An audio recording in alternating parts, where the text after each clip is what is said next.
আমি যদিও নেতার সুবাদে আমার নেতার পদোন্নতি আজকে আমাদের কালিয়াকৈর উপজেলা বিএনপি একটি গুরুত্বপূর্ণ দায়িত্ব আমাকে দেওয়া হয়েছে, কিন্তু অনেক ছোটবেলা থেকেই এই ডালজোড়ার সাথে আমরা খুব পরিচিত। কারণ আপনারা জানেন, যিনি আজকে সভাপতি অ্যাডভোকেট খন্দকার ফেরদৌস আলম, ওনার বাবা আমাদের পরম শ্রদ্ধেয় আমাদের পীরে কামেল আব্দুল আলিম সাহেবের মুরিদ ছিলেন আমার বাবা। সেই হিসেবে ছোটবেলা থেকে এখানে আসি যাই।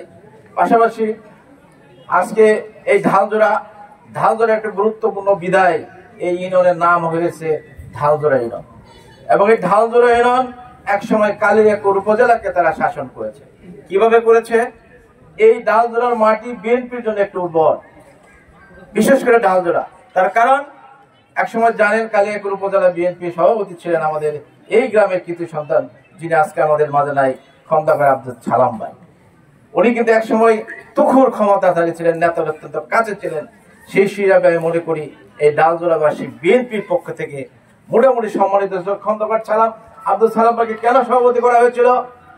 চৌধুরী তানভীর আহমেদ সিদ্দিকী ডালজোড়াবাসীকে সম্মানিত করার জন্যই তাকে সভাপতি করা হয়েছিল। এবং সে জীবন একবার আমার নেতা শুধু এমপি মধ্যে হতে পেরেছিলেন, কিন্তু তারপর আর হতে পারেন নাই। কিন্তু আমি তার কাছে থেকে, আমি খন্দকার সালাম ভাই যেভাবে নেতার কাছে একসময় ছিলেন, ঠিক আমিও কিন্তু একজন সাধারণ পরিবারের সন্তান, সেই বোয়ালির সন্তান হিসেবে আমি নেতার কাছে থাকার সুযোগ পেয়েছি। তার কাছে থেকে আমি দেখেছি, জেনেছি এবং অবলোকন করেছি যে উনি ঢালজোড়াবাসীর প্রতি ওনার কতটা টান।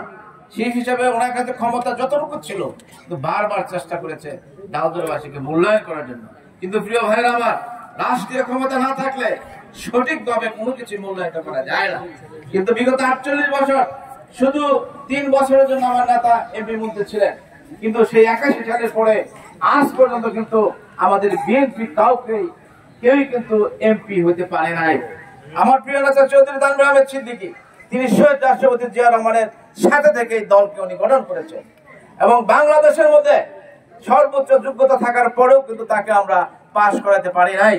এর কারণ সে কিন্তু যোগ্যতার কোনো অভাব ছিল না, কিন্তু একটা ষড়যন্ত্র, বিভিন্ন ধরনের চক্রান্তে তাকে পাশ করতে দেয় নাই। এতে করে কি হয়েছে? চৌধুরী তানভীর আহমেদ সিদ্দিকী শুধু ব্যক্তিগতভাবে ক্ষতিগ্রস্ত হয় নাই, সারা কালিয়াকৈর বাসীকে ক্ষতিগ্রস্ত করা হয়েছে।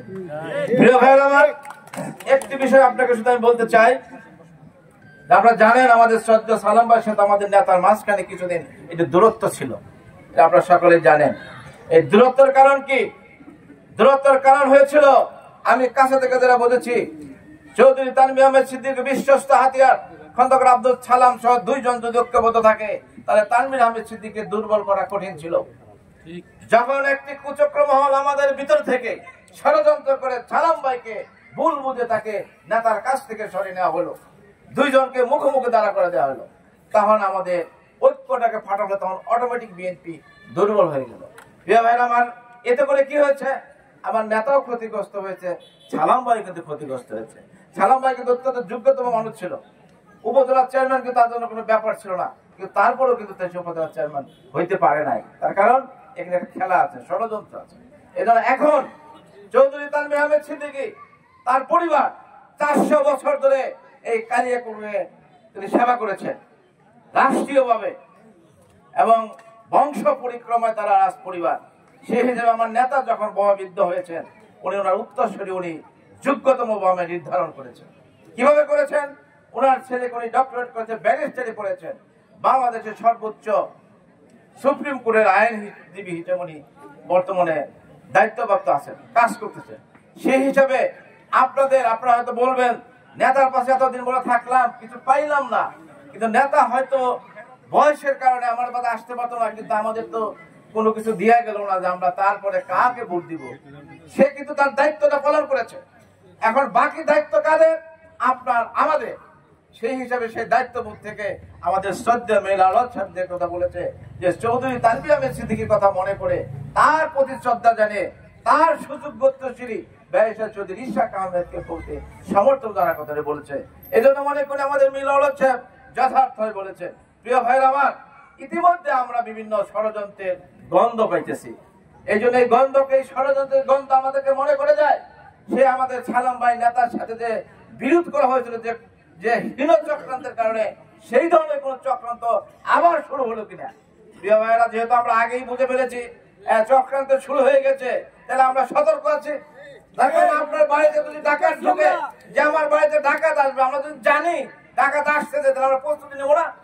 সেই হিসাবে আমাদের কি করতে হবে? ষড়যন্ত্রকে প্রতিহত করে এই ডালদোলা সহ কালিয়াকুরবাসীর ভাগ্য উন্নয়ন করার জন্য চৌধুরী ব্যারিস্টার ইশাক আহমেদের পক্ষে আমাদের ঐক্যবদ্ধ থাকতে হবে। প্রিয় ভাই আমার, বক্তব্য দিয়েছিলাম আপনাদের আবারও শ্রদ্ধা রেখে, বিগত প্রায় 60 বছর আপনারা যেভাবে নিঃস্বার্থভাবে চৌধুরী তানভীর আহমেদ সিদ্দিককে ধানের শীষের পক্ষে আপনারা সমর্থন জানিয়ে আছেন, আশা করি এবার একটি সুবর্ণ সুযোগ আমাদের হাতের কাছে এসেছে আপনাদের সম্মানিত করার জন্য। যদি এইবার শুধু ঐক্যবদ্ধ ভাবে আমরা ধানের শীষের ব্যারিস্টার ইশাক আহমেদ সিদ্দিকীর পক্ষে থাকি, তাহলে বিগত 60 বছরে অন্তর্জলা দুঃখ বেদনা এইবার আমরা গুছাইতে পারবো ইনশাআল্লাহ। প্রিয় ভাইয়েরা আমার, ঢালদোলা কমিটি ইতিমধ্যে আমাদের মেম্বার সাহেব বক্তব্য করেছেন, জাহাঙ্গীর আলম বক্তব্য করেছেন, অনেকে বক্তব্য করেছেন। আমরা জানেন যে আমাদের শ্রদ্ধেয় ভারপ্রাপ্ত ছিলাম তারেক রহমান গাজীপুর রাজনীতিকে ঢেলে সাজানোর জন্য তারুণ্যের প্রতীক, উচ্চ শিক্ষিত, যার পরিবার বিএনপির সাথে, যার রক্তের সাথে বিএনপি, তাকে উনি গাজীপুরের সদস্য সচিব করেছেন। কেন করেছেন? তারেক রহমান কি চায়? সে কোনো চাঁদাবাজ, দখলবাজ, কোনো খারাপ রাম, নেশাখোরকে খেতে সে চায় না। সে মনে করেছে চৌধুরী তানভীর আহমেদ সিদ্দিকী সারা জীবন যেভাবে শহীদ রাষ্ট্রপতি জিয়া রহমানের সাথে থেকে, দেশনেত্রী বেগম খালেদা জিয়া থেকে নিঃস্বার্থভাবে দলকে পরিচালনা করেছে, দলের সাথে শ্রম দিয়েছে, ঠিক তেমনি তার সন্তান ব্যারিস্টার ইশাক সিদ্দিকীও তারেক রহমানের সাথে থেকে নিঃস্বার্থভাবেই তিনি সেবা করে যাবেন। সেই হিসাবে উনি প্রতিটি কমিটি আপনারা লক্ষ্য করবেন, এখানে কোনো নেশাখোর নাই, এখানে কোনো চাঁদাবাজ নাই। হয়তোবা আমাদের এই ঢালদোলা ইউনিয়নে, এটা এত বড় বিশাল ইউনিয়ন, সেখান থেকে আমাদের আহ্বায়ক কমিটি করতে হয়েছে মাত্র 131 সদস্য বিশিষ্ট। এটা হলো আমাদের সাংগঠনিক নিয়ম। আমরা ইচ্ছা করলেও একজনও বাড়াতে পারবো না। আপনার এত মানুষ, এই ঢালদোলা কিন্তু 99% মানুষ বিএনপি। আপনি চিন্তা করেন, এই 99% মানুষের পক্ষ থেকে 31 জন মানুষ বের করা কি সহজ কথা? সহজ কথা নয়। তারপরে আমরা চেষ্টা করেছি, উপজেলা কমিটি নেতার পরামর্শে, ইউনিয়নের নেতৃবৃন্দের পরামর্শে আমরা যথাসাধ্য চেষ্টা করেছি চেক অ্যান্ড ব্যালেন্স করার জন্য। আমি একটি ঘটনা বলতে চাই। আমাদের আজকের শ্রদ্ধেয় সভাপতি, আমরা যখন কমিটি করি, উনি কিন্তু একটা নাম বলেছিল, আমাদের শামসুল আলম সাহেব মেম্বার ছিলেন কথা, কিন্তু আমরা এতটাই প্রেসারে ছিলাম তখন, নানা রকম যখন আমরা কমিটি করতে যাই, রাতে 12টায় যখন আমরা পিল করতে যাই, তখন এই শামসুল হক সাহেবের নামটা আমরা ভুলে গেলাম, আসলে নামটা কোনটা। পরে একজনের কাছে ফোন দিলাম, সে কথাটা ক্লিয়ার বলতে পারলো না, কিন্তু আমাদের সময় শেষ, আমাদের করতে হবে। তখন এই দুর্ঘটনাবশত এই মেম্বারের নামটা বাদ পড়ে গেল। তারপরেও ভাবছি যে আমরা তাকে ইচ্ছা করে বাদ দেই নাই, আমরা সমন্বয় করে, এটা তো একটা আহ্বায়ক কমিটি, সামনে ফুল কমিটি হবে, সেটা হবে আপনার 71 সদস্য কমিটি, ওয়ার্ড হবে 51 সদস্য বিশিষ্ট কমিটি। সেই হিসেবে আপনাদের সম্পৃক্ত হওয়ার সুযোগ আছে। প্রিয়বার, আপনারা দেখেছেন আমরা যখন ঢালদোলা ইউনিয়নের কমিটি দিয়েছি, তারপরে কিছু সংখ্যক লোক একটা বিদ্রোহী মিছিল করেছে। ভাইরা আমার, যদি নামটা আপনার না দিতাম কেমন লাগতো? নামটা দেওয়ার পরও আপনারা যে বিরোধিতা করলেন, কারণটা কি? ব্যারিস্টার সাহেব তো এককভাবে করে নাই। আপনারা দেখেন, যারা তার চরম বিপক্ষে কাজ করে, একটা জীবনের সত্য, তারপরেও যেহেতু বিএনপি করে নাম ডর দিয়ে দেন, তার কারণ আমরা সকলেই বিএনপি। সে আমাকে ব্যক্তিগতভাবে পছন্দ নাও করতে পারে, একজনকে নাও করে, কিন্তু সে বিএনপিতে। তো সমস্যাটা কোথায়? এজন্য আমরা চেষ্টা করতেছি যে আমাদের যারা সত্যিকারের বিএনপি, সে আমাকে পছন্দ করুক, ব্যারিস্টারকে পছন্দ করুক বা না করুক, সে ভোটটা তো ধানের শীষে দিব। আমরা তো ধানের শীষের লোক, এইভাবে কিন্তু বিবেচনা করতে আপনার কমিটি দেখেন। তারপরও কিছু সংখ্যক লোক বিরোধিতা করে, তার কারণ কি? ইচ্ছাকৃত ভাবে যে এটা আমার বিরোধিতা করতে হবে। এটা কি? এটা কিন্তু ভাই ওই ষড়যন্ত্রের অংশ। কারণ 48 বছর কিন্তু আমাদেরকে বঞ্চিত করা হয়েছে। আমি ধন্যবাদ জানাই মেম্বার শামসুল হক সাহেব, জাহাঙ্গীর সাহেবকে। আমরা অনেক কথা শুনেছি যে ওনারা আসতেছে না, কিন্তু আপনারা আসছেন, এই জন্য আপনাদের অভিনন্দন জানাই। প্রিয় ভাইয়ের আমার, বিএনপি যারা সারা জীবন করেছেন, বিএনপির একটা সদস্য কিন্তু অনেক গুরুত্বপূর্ণ। আপনি যে বিএনপি করে নেতৃত্ব দেন, আপনার নামটা যদি বিএনপির খাতায় না থাকে, তাহলে আপনার নেতাগিরির দাম দেখেন। আর আপনি যদি ঘরে বসে থাকেন রাগ করে যে অমুক অমুক কে, ও এত ভালো করলো কে, আমি জানো না, তাহলে তো আপনি বঞ্চিত হইলেন। আপনি আসেন, আপনার সমস্যাটা কি আমাদেরকে বলেন। আমার পছন্দ না হয় আমাদের সভাপতিকে বলেন, নেতাকে বলেন, নেতা তো সকলে, সেটা কোনো ভ্রুবেন না। এই জন্য আমি আপনাদেরকে আহ্বান জানাবো যে আপনারা সকলে আসেন, আমরা ঐক্যবদ্ধভাবে দলটা সাজাই।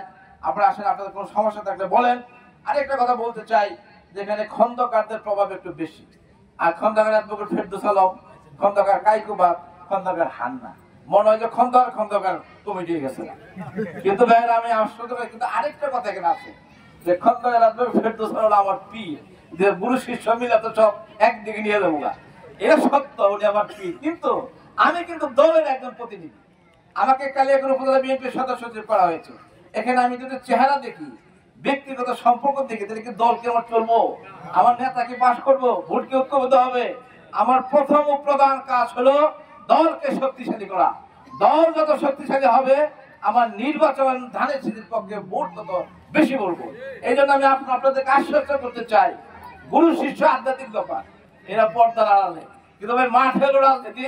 আমরা আসেন, আমি একজন পলিটিক্যাল, আমি ছাত্র রাজনীতি করে আসছি, নেতার সাথে দীর্ঘ 25-30 বছর ধরে আছি, আমি অনেক কিছু বুঝি। আমরা রাজনীতি চাই, আমার নেতার ভালো চাই। এই জন্য আসুন, যার যত ক্ষোভ আছে, দুঃখ আছে, আমার কাছে বলে, নেতার কাছে বলে, কিন্তু আপনারা রাগ করে ঘরে বসে থেকে দলের বাইরে চলে দেন না। আরেকটা কথা বলতে চাই, শেখ হাসিনা ছিল কুখ্যাত একজন সন্ত্রাসী, সে মানুষকে গুলি করে মারছে আমাদের সাথে, তাই না? সেই গুলিকে অপেক্ষা করে আমাদের বিএনপির বহু লোক মারা গেছে, ছাত্র জনতা মারা গেছে, কিন্তু হাসিনারে কিন্তু এই দেশ থেকে হটিয়ে দেওয়া হয়েছে, বুঝছে না?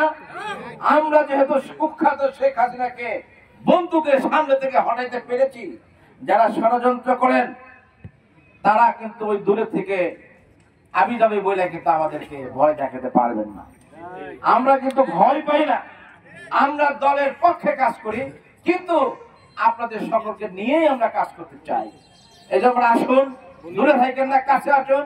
আপনারা যে যে বাইরে করেন না কেন, সমস্যা নাই, দলের মিটিং আপনারা আসেন, দলের পক্ষে আসেন, সমস্যা কি? আমরা যে দলকে বাসবাসী, দলের পক্ষে থাকতে পারবো। সেই হিসাবে আমি মনে করি আমাদের এই ঢালদরা এই ওয়ার্ডে যারা কষ্ট স্বীকার করে আমার মা বোনেরা আছেন, আমাদের মা বোন, আপনাদের সকলকে, নির্বাচনে বেশি সময় নাই, খুব কম সময়, অনেক বিশাল বড় নির্বাচন। এই জন্য আর আমাদের সময় নষ্ট হওয়ার সুযোগ নাই। আমরা আজকে থেকেই আপনারা ঘরে ঘরে, চাষ চলে, বিভিন্ন জায়গায় কথা বলতে থাকেন যে ভাইরা বাপুরে এইবার সুযোগ পাইছি, তানভীর সিদ্দিকীকে পারি নাই, তার পোলারে দিয়ে এবার মনের জ্বালাটা মিটাইতে চাই। এই কথা বলে আমরা মাঠে ঘাটে কাজ করবো। পরিষদের ঢালদরা সকলকে ধন্যবাদ জানিয়ে আমার বক্তব্য শেষ করছি। খুদা হাফেজ। বাংলাদেশ জিন্দাবাদ। শহীদ জবর হোক। খালেদা জিয়া জিন্দাবাদ। চৌধুরী তানভীর সিদ্দিকী জিন্দাবাদ। তারেক রহমান, ইশাক সিদ্দিকী জিন্দাবাদ।